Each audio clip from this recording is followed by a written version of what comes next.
And this I pray, that your love may abound still more and more in knowledge and in all discernment. Yan ang pinaka-topic natin, the abounding of love. That you may approve the things that are excellent, that you may be sincere and without offense till the day of Christ, being filled with the fruits of righteousness, which are by Jesus Christ to the glory and praise of God. But I want you to know, brethren, that the things which happened to me have actually turned out for the furtherance of the gospel, so that it has become evident to the whole palace guard and to all the rest that my chains are in Christ. And most of the brethren in the Lord, having become confident by my chains, are much more bold to speak the word without fear. Some indeed preach Christ even from envy and strife, and some also from goodwill. The former preach Christ from selfish ambition, not sincerely, supposing to add affliction to my chains. But the latter out of love, knowing that I am appointed for the defense of the gospel. What then? Notwithstanding every way, whether in pretense or in truth, Christ is preached, and I therein do rejoice, yea, and I will rejoice. The Lord bless His word. Topic, growing in love towards victorious Christian life. Walang tao siguro, walang Christian lalo na gusto palaging talunan. Right? Sa lahat ng mga dinaraanan nating experience ng buhay, gusto tayo maging victorious. Maging ito ay problema sa physical, problema material, problema emotional, lalo ng problema spiritual, we want to become victorious. Normal po yun. And yet, when it is just a desire for victory without a desire to be in love, without that desire to love the one who is giving us the victory, kung ang isip lang po natin ay gusto nating maging victorious Christian, pero dahil parang ayaw lang natin ng problema, matalo natin lahat ng mga dinaraan natin, pero hindi naman tayo lalago sa pag-ibig dito sa nagbibigay ng tagumpay sa atin, victory is not possible. Because ang victory, mga kapatid ko at mga kaibigan, ay binibigay ng Panginoon doon sa mga taong ang focus ay sa Kanya, na ang gusto niyang mabigyan ng kaluwalhatian ay ang Diyos na nagbibigay ng tagumpay. And so, having said that, pinag-define ko sa inyo kung ano ang victorious life or Christian life. A continuous, joyful life that is overflowing to others. Mahirap po ito. Continuous, joyful life. Pwede ka maging masaya na may nagkukontra sa iyo? But we can prove it by the scriptures na pwede. Pwede ka ba maging masaya kahit na may karamdaman ka? We can prove it by the scriptures na si Pablo, mayroong thorn in the flesh, na nalangin siya para alisin ng Panginoon, hindi inalis. Pero dahil sa biyaya ng Panginoon, sabi niya, therefore I take pleasure in my infirmities. So, na-experience niya ang kagalakan. And so, continuous.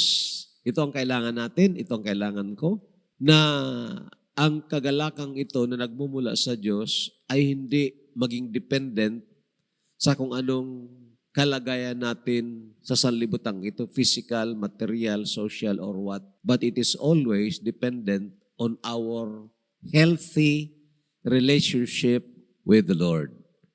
Healthy na pakikipag-ulayaw natin sa Panginoon.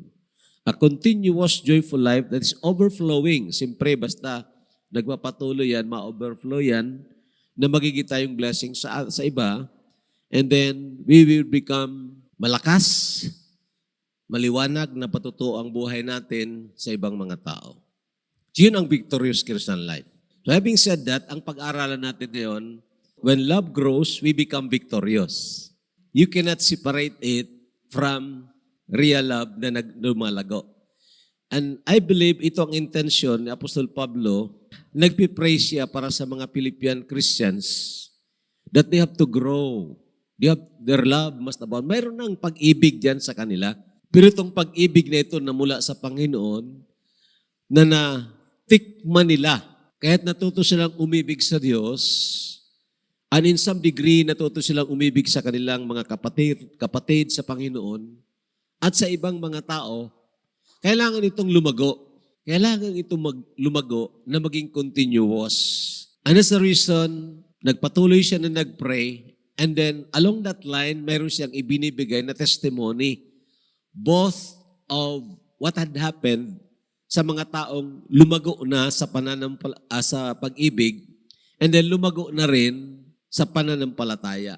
And then, testimony na rin ng kanyang buhay. Sino na masusumpungan natin sa Book of Philippians? At kung, siyempre, alam natin na ang background is very important, itong mga taga-Philippi, naka-experience siya ito ng dinaanan ni Pablo na grabing kahirapan. Pero let us start with this. When love increases, love for self decreases. I'll explain that. Tayo po ay naka-default na mahalin natin ang ating sarili, defensahan natin ang ating sarili, i-preserve natin ang ating sarili, ingatan natin ang ating sarili, na-preserve, naka-default po tayo dyan. Pero kung pag-aralan nyo, ang sinasabi ng Panginoon, nakaparaanan para ma-save o mailigtas ang ating sarili, we must lose it. Sabi ng Panginoon, He who saves his life shall lose it, but he who loses his life for my sake in the gospel, the same shall find it. And so, yung default na yan, palagi nating didefensa ng ating sarili. Gusto natin palaging ang sarili natin ang nakaangat. But you know, the way to victory is not going up. It is always going down so that God will bring us up. Pag hindi natin ito makita, then we thought na kailangan tayo magpumiglas, magsumikap na makilala tayo na mas magaling, makilala tayo na mas matalino, o kung ano pang mga bagay na magpapaintindi sa tao na mas magaling tayo sa kanila. Ang tawag diyan is self-preservation, self-aggrandizement, at ito ay dangerous, very dangerous. Subalit kung tayo ay lumalago sa pag-ibig sa Panginoon, we know more, we know Christ more and better, then lalo tayong na-inlove sa Kanya at nakukupya natin ang ugali ng Panginoon to the point that we are also willing to deny ourselves. Okay, having said that, gusto ko tingnan ninyo ang mga sinabi ni Pablo dito. Bakit sinabi niya ito? And I think we can understand. By faith, we overcome hypocrisy. Ang hypocrisy is a very subtle na kasalanan. Yung nag-iisip ka, iba, pero iba yung sinasabi mo. O kaya gumagawa ka ng isang bagay at pinapakita mo na ito ang motibo mo, pero at the back of your mind, iba. Ang bottom line ng ganon na ugali, dahil gusto makilala ka na mas magaling ka kaysa real mo na pagkatao. Sa madaling salita, you are not sincere. And that's why, tingnan nyo ang verse na ito. And this I pray, that your love may abound yet more and more in knowledge, in all judgment, that you may approve things that are excellent, knowing Christ more, knowing things that are excellent. When you know Christ as the greatest lover, and then when you know Him, doon sa kanyang kamatayan sa krus ng Kalbaryo, at ito ay na-experience natin, then we approve things that are excellent. And then ang sumunod dyan na goal ng prayer ni Apostol Pablo, why o bakit gusto niya na mag-abound in love, that you may be sincere. So ang tanong ko dyan, ang binabasa ko ito, nagdududa ba si Pablo sa kanila na hindi sila sincero? O alam ni Pablo na nandyan itong default character natin ng datihang pagkatao na gusto natin palagi na iangat ang ating sarili to the point na magpapakunwari tayo na iba yung sinasabi natin, iba naman ang talagang tunay na pagkatao natin. And I believe we need to understand that word sincere. Ang word na sincere na yan, mga kapatid, actually, ang original na salita niyan is the word heliekines. Ang word na helye, galing sa salitang helios, and that is the Greek word for the sun, araw. So, ibig sabihin, paano ito na-translate na sincere, na ang salita ay heliekines, which means approved by the sun. Translate yan, ang word na sincera ay galing sa Latin na salita. It's an Italian word na ang ibig sabihin, without wax. Walang wax. Parang malayo, without wax, approved by the sun. May background yung word na yon, historical background niyan. Nagtitinda doon ang mga tao noon ng mga plates na out of wood. Noon may mga plates, aywan ko ngayon, mayroon pa ring plates ata na mula sa kahoy. Ngayon, pag hindi maganda ang pagkagawa, dahil across the grain ang pagkagawa niya, nagbibiak yun. Nagkakaroon ng, sa atin dito sa Bicol, garana. Ang ginagawa ng mga nagbebenta, para mabenta pa rin nila, nilalagyan nila ng wax. Pag nilalagyan nila ng wax, then maluloko nila ang mga tao, nakala ng mga tao, maganda ang pagkagawa. Pero, pag uwi ng tao doon, pag na-expose yan sa araw, natutunaw yung wax, lumalabas ang tunay na mayroon pala itong mga biak-biak doon. Okay? Kaya yan ang ginamit na word dito. Without wax. Kaya pag nagtitinda sila, sumisigaw yung mga tao sa mga market, without wax, sincera, sincera, sincera. Without wax, without wax. Yan ang ibig sabihin, wala itong wax, approved by the sun ito. Okay. So naintindihan. Hindi po ito nagpapaintindi na si Pablo ay nagdududa sa kanila na para bagang mga ipokrito ito.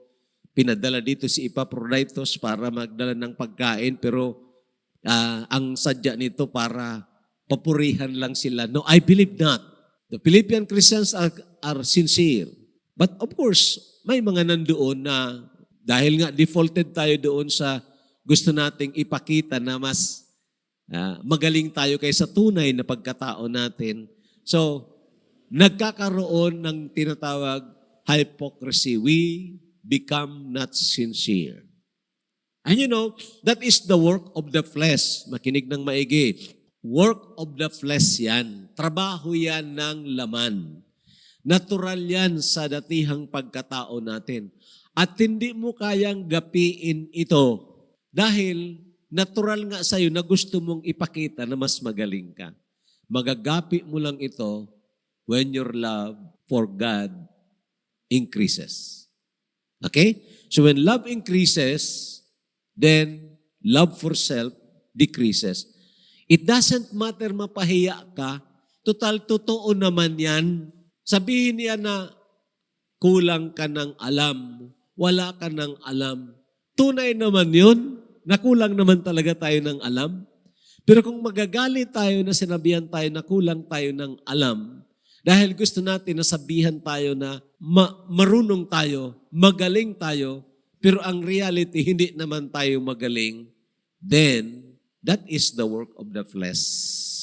At tandaan po ninyo, very subtle po yun. Hindi mo yun ma-detect unless it is exposed under the sun. Okay? So, ito ang ibig sabihin yan. Now, tingnan po ninyo, alam ko na alam natin ang katotohanan na yan. What I mean, that we ought to be true.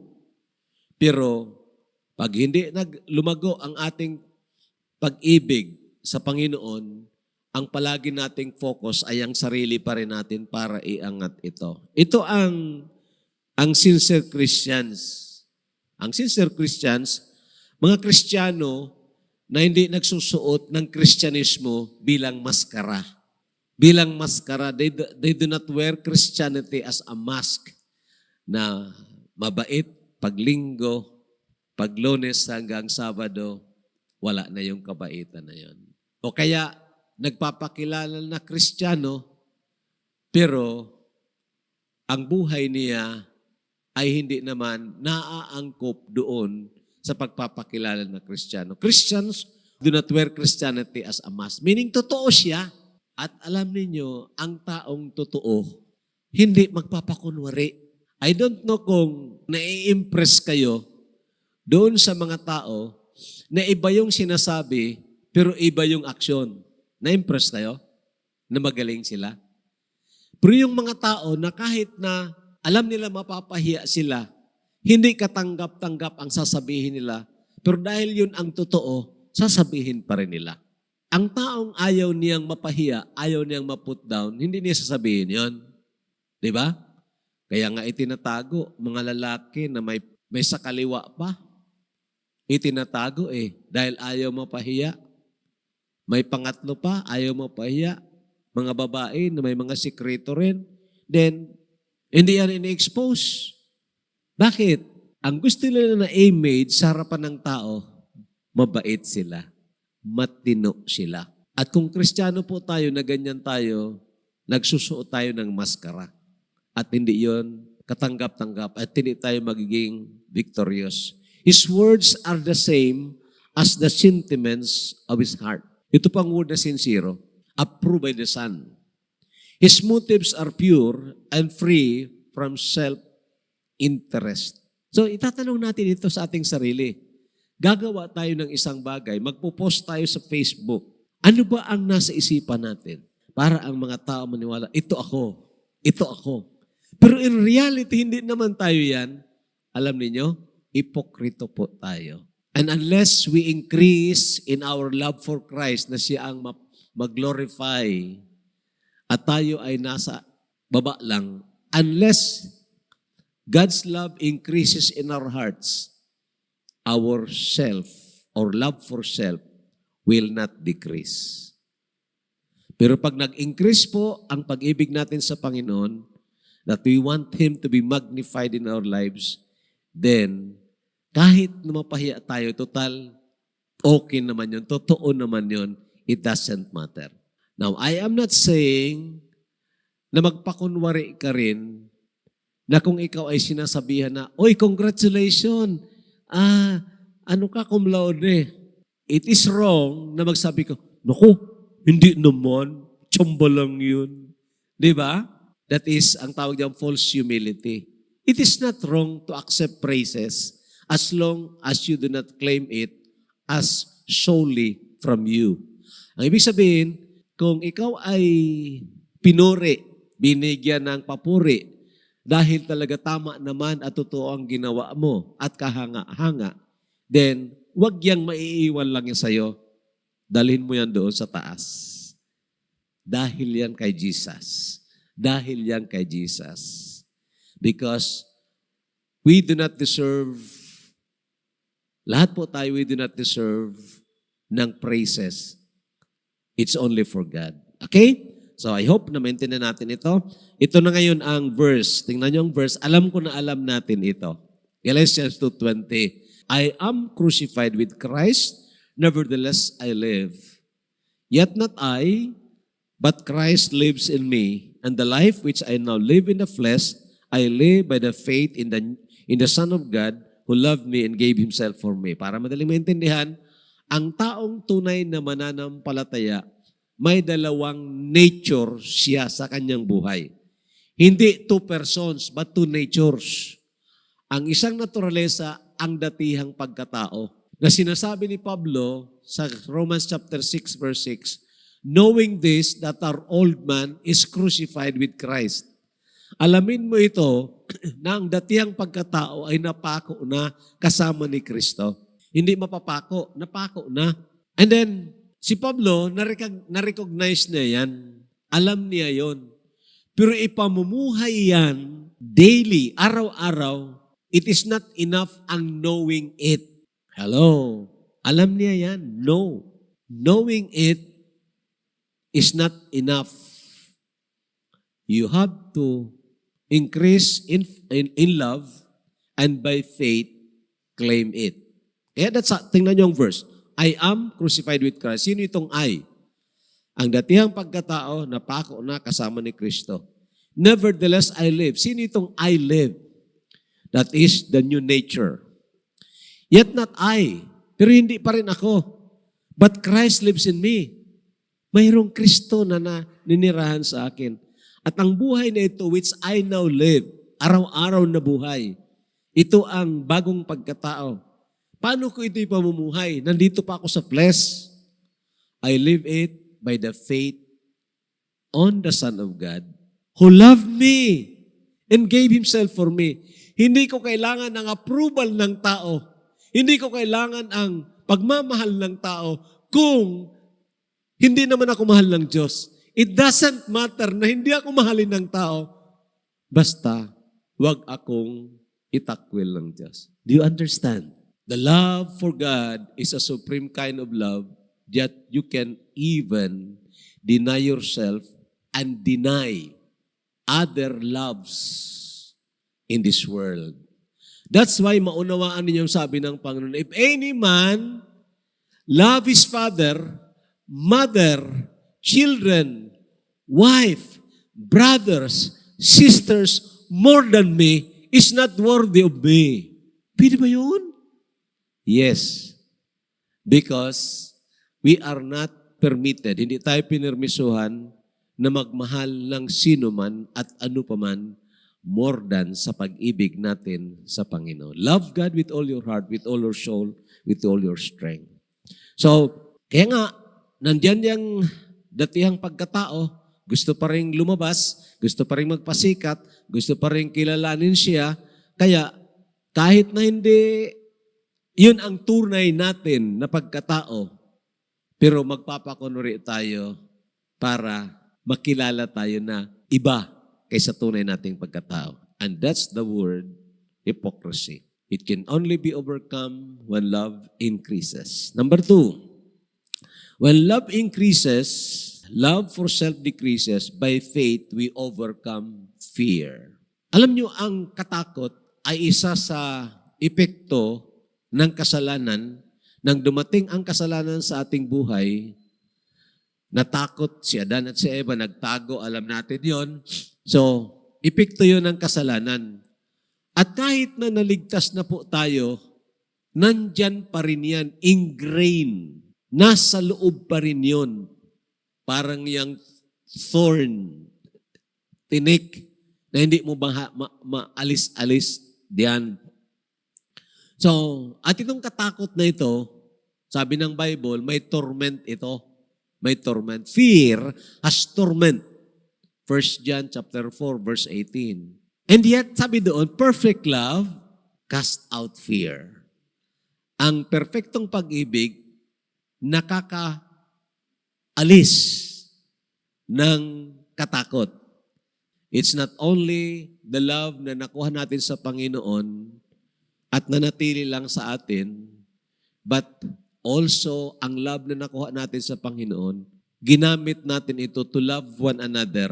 And herein is love perfected, that you love one another. Okay? So, ito po, by faith, we overcome fear. Alam nyo sa buhay natin, doon sa tinatawag self-preservation, ayaw nating maghirap. Tama? Ayaw nating maghirap, ayaw nating kutyain, ayaw nating magsakripisyo. Gusto natin easy life, mabuting buhay. Now, I'm saying that is not wrong in itself. That is not wrong in itself na maghangad ka niyan. But you know, life lang yan na hindi makaka-experience siya ng puspos na kagalakan at hindi maka-experience siya ng fullness of the love of God. Dahil nandoon pa rin itong preservation ng kanyang sarili. Pero ang isang taong lumago sa pag-ibig, he is not afraid to die. Hindi siya takot na mamatay. Hindi siya takot na maghirap alang-alang sa pangalan ng Panginoon. Magtanong nga tayo sa ating sarili. Siyempre, i-compare natin ang ating sarili noon nang tayo ay hindi pa mananampalataya, na kung saan ang kalagayan natin ay parang talunan palagi tayo ng kasalanan at situation. And then, naging Christian tayo, then pina-improve tayo ng Panginoon, at dinala tayo sa Panginoon sa medyo hindi na masyadong naghihirap na buhay.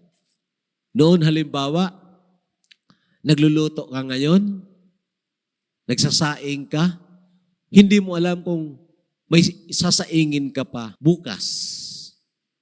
Dahil ang sinasaing mo ay talagang para lang sa araw na ito. Bukas wala ka nang sasaingin.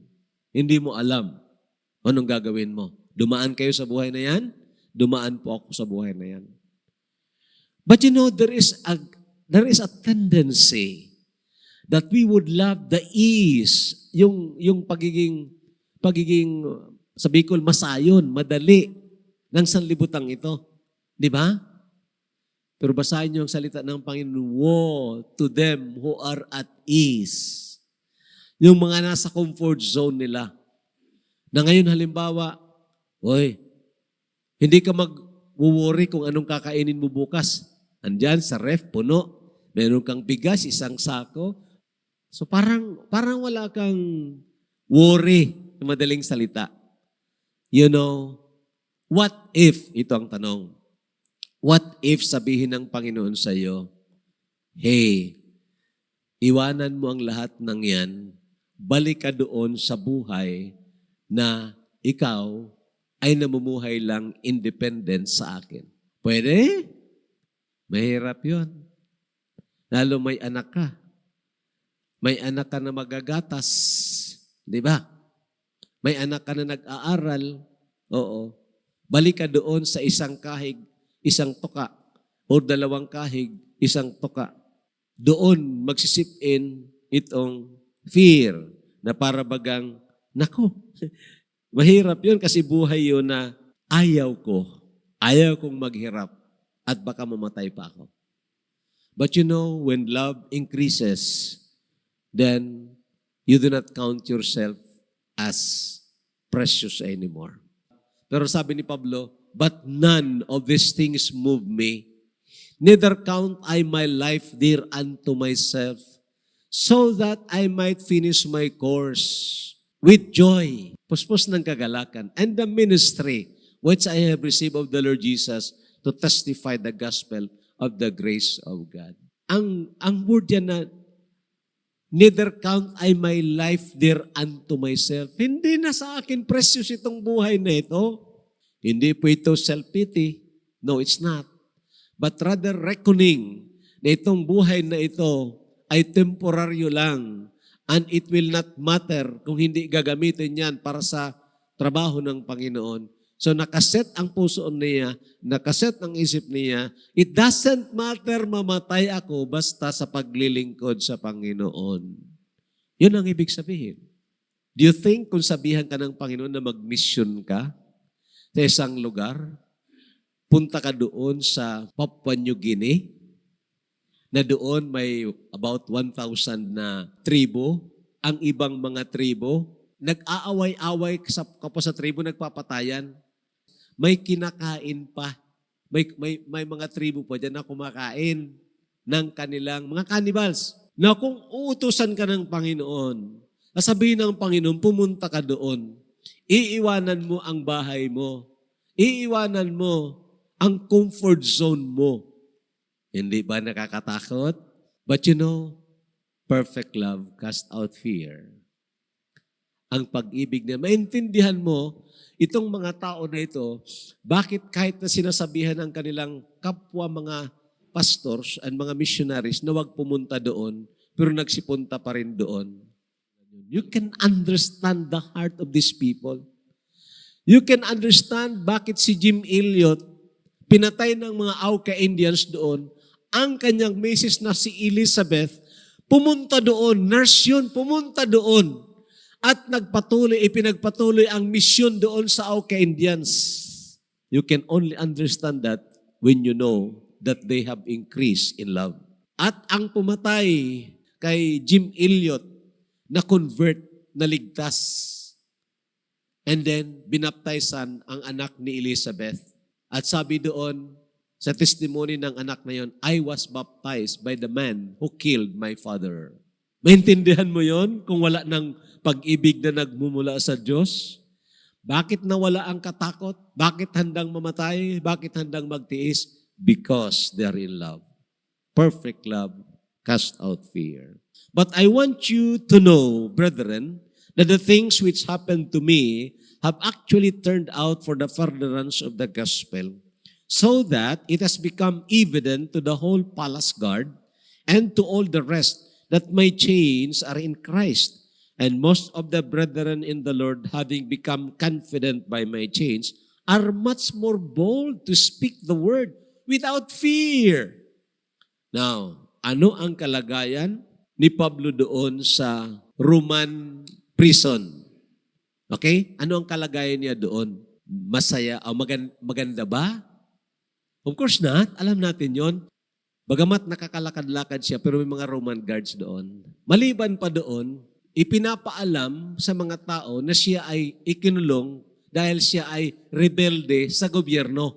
Dahil kumontra siya doon sa Israel, sa mga nag-akusa sa kanya, at nag-appeal siya papunta ng Roma.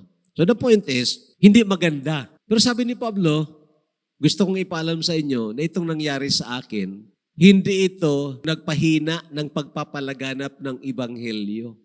Lalo pa na lumaganap ang Ibanghelyo. Kahit na nga yung mga palace guard, yung Pretoria, and to all the rest, nalaman nila na itong aking pagkabilanggo ay dahil kay Kristo. Wow! Grabe yon. At ito, tingnan nyo, ang mga mananampalataya, hindi naman lahat, pero maraming mga mananampalataya, ang lalong lumakas ang kanilang pagtitiwala doon sa pagkabilanggo ni Pablo at lalo silang nagkaroon ng katapangan para magsalita, magpahayag ng Ibanghelyo na walang takot. Ano ang nasa puso nila? Kung titan niyo, baliktad, di ba? Pinuno nila, halimbawa si Pablo, leader nila, nakulong. Di ba dapat matatakot ka dahil ikaw naman ang susunod? Di ba? Matatakot ka. Huwag na tayong magsalita patungkol dyan. Huwag tayong magbisita dyan kay Pablo. Baka isequester pa yung mga gamit natin. Ikulong din tayo. Pero bakit sila naging matatapang sa pagsasalita o pagpapahayag ng Ibanghelyo? Because like the Apostle Paul, lumago ang kanilang pag-ibig, kaya it doesn't matter patayin sila, ikulong sila, mawalan sila ng kung anong mga amenities in life, it doesn't matter basta maipahayag ang Panginoong Jesucristo. Na-understand? Yan ang buhay ng isang Kristiyano na lumalago sa pag-ibig. It doesn't matter na maghirap siya. Tayo, takot na takot tayo maghirap. Tanungin nga natin ang ating sarili, what kung wala ka na nang gagastusin?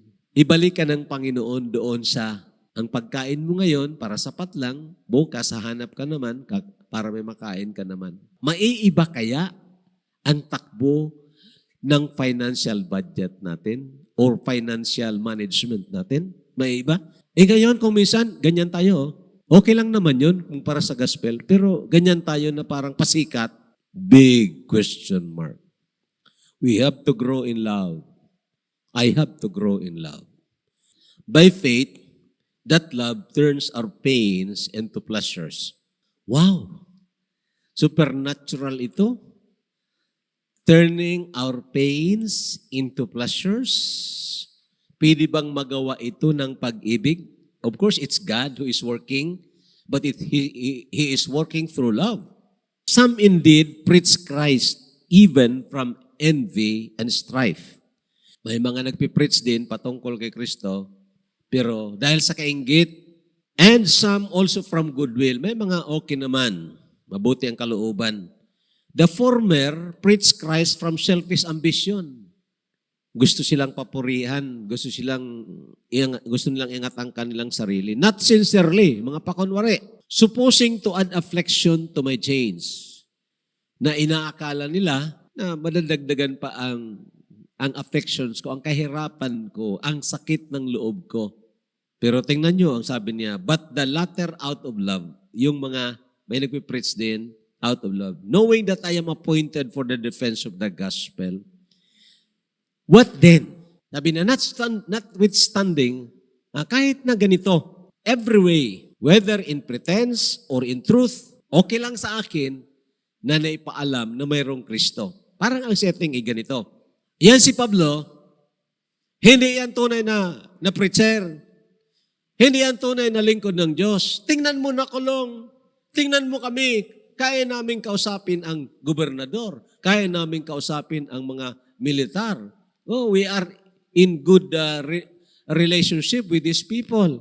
Of course, sabi ni Pablo, dahil kung sa konteksto pa ni Pablo, in pretense, meaning nagpapakunwari kasi kayo. You are not preaching against sin.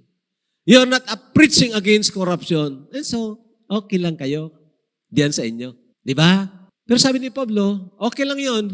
At least, pag nag-preach kayo para sa akala nyo madagdagan ang kahirapan ko dahil kinukontra ninyo ako, it's okay lang kasi naipapahayag na mayroong Kristo na pinag-preach ko.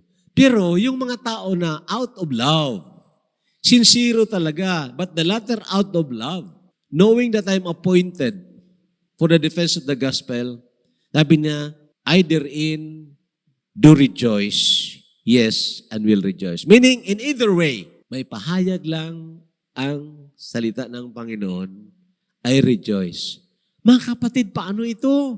Nandoon siya sa kulungan, kinukutya siya, naghihirap siya, and yet, he is rejoicing. In fact, nabanggit ko na yan sa inyo, na siya mismo nag-exhort sa mga taga-Philippians, rejoice in the Lord always, and again I say rejoice. And he was a good example dahil pagdating mo naman sa verse 10, ay Philippians 4:10, sabi doon, I greatly rejoice. Mga kapatid, pwede ba yun? Pwede ba na naghihirap ka, nasasaktan ka, and yet may kagalakan ka? Of course, yes. Mayroong pain, physical pain. Tama. Mayroong pain na emotional pain. Medyo malalim yun. Mas masakit yun, ang emotional pain.